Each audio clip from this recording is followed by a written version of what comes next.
بسم الله الرحمن الرحيم.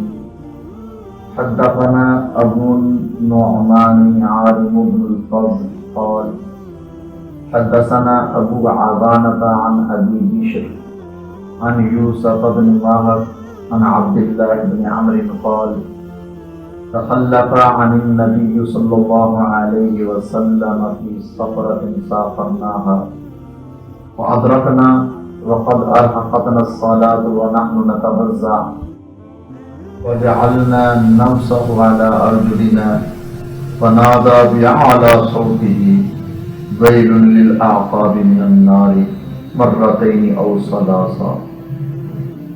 رواه صحیح بخاری حدیث نمبر 60 اسٹیٹس صحیح.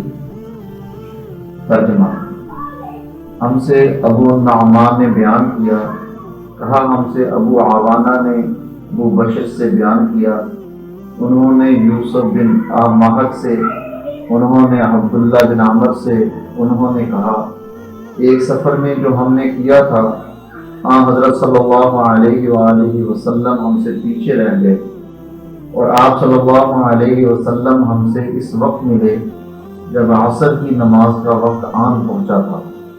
ہم جلدی جلدی وضو کر رہے تھے، بس پاؤں کو خوب دھونے کے بدل ہم یوں ہی سا دھو رہے تھے. یہ حال دیکھ کر آپ صلی اللہ علیہ وآلہ وسلم نے بلند آواز سے پکارا، دیکھو ایڑیوں کی خرابی دوزخ سے ہونے والی ہے. 2 یا 3 بار آپ صلی اللہ علیہ وآلہ وسلم نے یوں ہی بلند آواز سے فرمایا. بک صحیح بخاری حدیث نمبر 60